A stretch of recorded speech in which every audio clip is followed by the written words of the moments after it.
भारतीय जवान चंदू चव्हाण, भारतातला आजकाल ज्याच्याकडे मोबाईल असेल त्या मोबाईलवर या भारतातल्या प्रत्येक नागरिकांना हा जवान माहीत झाला आहे. पहा, लक्षात घ्या, 28 सप्टेंबर 2016 भारतानं केलेलं सर्जिकल स्ट्राईक, विरोधी पक्ष सत्तेत असणारे केलं न केलं याच्यावर भाष्य झालं तर आपण काही कुठल्या पक्षाचे विश्लेषक नाही, आपल्याला त्याच्यावर वार्तालाप करायचा नाही. मुख्य गोष्ट 29 सप्टेंबर 2016 दुसरा दिवस अनावधानानं आपल्या भारतमातेचा सुपुत्र चंदू चव्हाण सीमारेषा ओलांडतो आणि पाकिस्तान हद्दीमध्ये जातो. पाकिस्तानचे सैनिक त्याला पकडतात आणि तो 3 महिने 21 दिवस पाकिस्तान सैनिकांच्या कैदेत राहतो. आता तो पाकिस्तानला गेलाय तर कोणी मरण यातनेत जाईल का बाबा? बिनाकामी मरण मागल का? मग त्या ठिकाणी गेल्यावर तिथं काय पंचपक्वान आहे का? चंदू चव्हाणची तिथं नातेवाईक आहेत, त्याला बळत जावं वाटलं आहे ना. पण त्या ठिकाणी गेल्यावर त्याला 3 महिने 21 दिवस त्याच्या हातावर नाही त्या प्रकारचे इंजेक्शन देण्यात आले. त्याच्या डोळ्यावर नेहमी पट्टी असायची.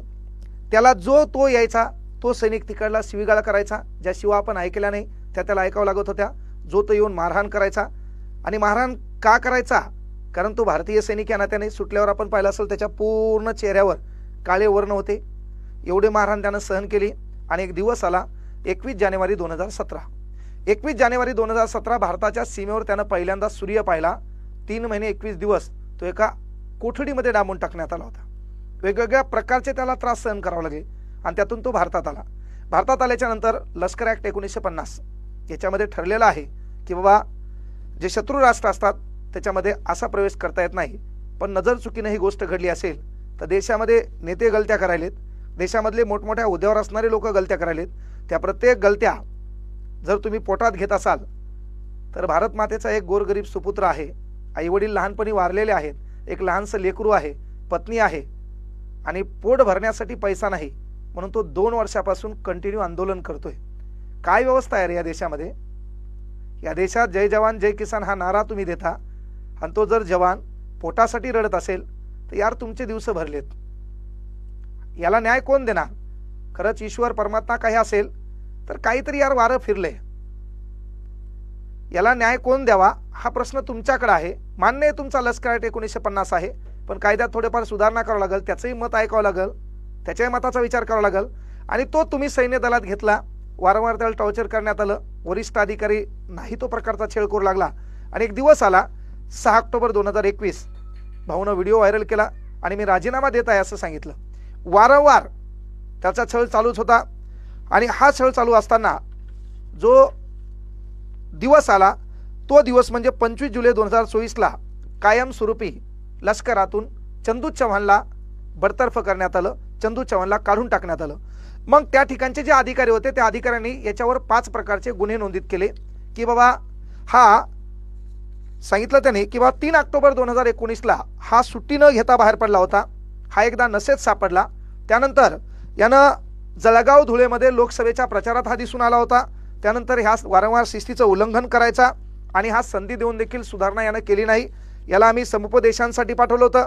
हा मानसिक स्थितीवरून देखील आम्हाला थोडाफार बिघडल्याने वाटला होता असं तुम्ही म्हणलात. प्रत्येकच वरिष्ठ अधिकारी चांगला असतो असं नाही, 10-20% चांगले असतात, काही वाईट बी असतात. आणि आतापर्यंत पाहिलं असेल मोठा अधिकारी म्हणजे कनिष्ठ अधिकाऱ्याने कोणताही माल पकडो काही हो, नाव कोणाचं होणार? वरिष्ठांचं होणार. काही कुटाणा झाला की हे फसवणार कोणाला? कनिष्ठाला. तर कुठतरी बदलणं गरजेचं आहे. आणि याच्यातून जरी तुम्हाला वाटलं बाबा याच्याकडून गलत्या झाल्यात मान्य आहेत, मग तुम्ही एक काम करा की तो पाकिस्तानमध्ये गेल्याने तुम्हाला पटणं तर त्याचं नागरिकत्व रद्द करा आणि त्याला पाकिस्तानलाच पाठवा ना. जर तुम्हाला त्याच्या पेन्शन बद्दल ताण नसेल, तुम्हाला त्याच्या लेकराबाळाच्या भविष्याबद्दल टेन्शन नसेल तर मग पाठवून द्या त्याला. अरे या देशामध्ये वर्धमान आले होते, 5-6 मेडल होते इथं. तुम्ही जंगी स्वागत केलं का नाही त्याचं? त्यांचं स्वागत करून त्याला पद दिलं का नाही? भारतीय जाऊ द्या, ते तरी आपले भारतीय नागरिक होते, भारताचा एक सैनिक होता, हे हवाई कमांडंट होता, मान्य आहे.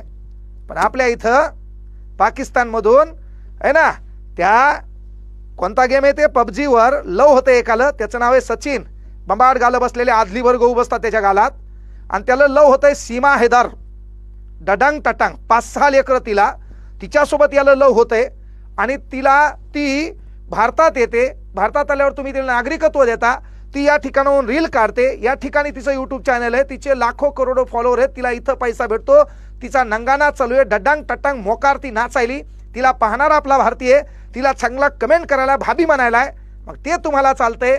मग अनावधानाने एखादा जवान जर वाटला असेल, चुकला असेल सीमारेषा, तर त्यानं भारतात 11 वर्ष सेवा केली, त्या सेवेचं काय? त्या सेवेचा मोबदला कुठं? त्यानं न्याय मागायचा कोणाला? त्याच्या लेकराचा प्रश्न मिटवायचा कोणा? त्याच्या बायकोला खाण्यापिण्याचा प्रश्न मिटवायचा कोणा? त्यानंही स्वप्न पाहिले असतील ना की माझा बाबा 35 वर्षाचा कालखंड संपलाय, 15 वर्ष मी सेवा दिली आणि 35 वर्षात पदार्पण केल्यावर मला गावाकडे जायचंय, मला गावाकडे घर बांधायचे. त्याच्या स्वप्नाचं काय? 12 लाखाचं कर्ज त्याच्यावर आहे, अनेक बँकेचे हप्ते, त्याच्या नोटिसा येऊन पडल्या, राहायला घर त्याला नाहीये, लहानपणी आई वडील वारलेले आहेत, आणि त्यांना न्याय मागायचा कोणाला? आणि या देशात मग जय जवान जय किसान म्हणल्यान होतंय का? तर कुठल्याही जवानाच्या डोळ्यामध्ये आसू येत असतील तर कुठंतरी ही व्यवस्था बदलणं काळाची गरज आहे. न्यायव्यवस्था ही रंगीन झालेली आहे. या न्यायव्यवस्थेला विनंती आहे, सन्माननीय भारताचे पंतप्रधान साहेब, तुम्ही याच्यात लक्ष घाला. महाराष्ट्राचे मुख्यमंत्री फडणवीस साहेब, एक महाराष्ट्रात राहणारा रहिवासी आणि भारतीय जवान म्हणून चंदू चव्हाणला योग्य न्याय द्या. गरज आहे सध्या. त्याचं दुःखच पाहून घ्या, त्याचं बोलणं पहा. त्याला तुम्ही हाकलून लावले, तो एक जवान होता, 11 वर्ष त्यानं हातात रायफल घेऊन या या मातेचं रक्षण त्यानं केलेलं आहे. त्या रक्षणाचा मोबदला म्हणून तुम्हाला त्याच्या खाण्यापिण्याचा प्रश्न मिटवावा लागेल. माझं बोलणं झालं, आयुष्यपट डोळ्यात पाणी आलं, त्याच्यासोबत बोलणं झालं, आयुष्यपट डोळ्यात पाणी आलं की त्याची वेदना खरंच काय. अरे त्याला 200-300 रुपये घेऊन मुंबईच्या आझाद मैदानावर आंदोलनाला जाण्यासाठी घ्यावं लागत असतील तर ही देशाची अवस्था काय? आणि तुमच्या कोणीकडे किती फंड पडाले, तुमचे लफडे कोणीकडे किती आहेत हे तुम्हाला कळणं, आणि त्या एका जवानाला आंदोलनाला जाण्यासाठी कोणाकडून 300-400 रुपये उसने घ्यावं लागत असतील तर साला वेळ वाईट आहे. म्हणून मी त्याच्यासोबत बोलल्यावर मी सांगितलं की बाबा तुम्ही इकडे या, चंदू भाऊ इकडे या, ताण घेऊ नका, आर्थिक मदत जेवढी आमच्याकडून होईल तेवढी आम्ही करणार, आणि तुमच्यासाठी सदैव एक भाऊ म्हणून तुम्ही देशासाठी जे 11 वर्षे काम केले त्याचा मोबदला म्हणून, मान्य आहे तुमचं थोडंफार चुकलं असेल तुमच्या अधिकाऱ्याला तुम्हाला माहीत, पण त्याचा मोबदला म्हणून तुम्हाला लष्कर दलातून काढून टाकलं, तोही निर्णय त्या कायद्यामध्ये बसत असेल तर ती गोष्ट आम्हाला मान्य आहे. पण एक जवान म्हणून त्याच्या अंगात हे कपडे आहेत, आणि हे कपडे असलेल्या जवानाला जर खाण्यापिण्यासाठी आंदोलन करावं लागत असेल, त्या जवानाला पेन्शनसाठी आंदोलन करावं लागत असेल, आपल्या लेकरासाठी आंदोलन करावं लागत असेल, तर मग देशाची व्यवस्था कुठतरी बदलणं काळाची गरज आहे. म्हणून त्यासाठी एक भारतीय जवान म्हणून ज्या माणसानं 11 वर्ष या देशसेवेसाठी खर्च केलेत, तर भारतीय नागरिक या नात्यानं आम्ही तुमच्यासोबत सदैव उभे आहोत. कुठल्या आंदोलनात असो, कुठले असो, आर्थिकतेनं देखील आम्ही तुमच्या सोबत असो, हा शब्द या ठिकाणून द्यालो. लवकर परभणीकडे या. नक्कीच आतापर्यंत तुमची अवहेलना झाली, तुम्हाला मान सन्मान भेटला नसेल, पण तो मान सन्मान आम्ही मिळवून देण्याचं काम करू. तुमची वेदना, कारण ज्या माणसाच्या संपर्कात गेल्याशिवाय त्या माणसाचं खरं रूप कळत नसते, ते बोलण्याहून पाहिले.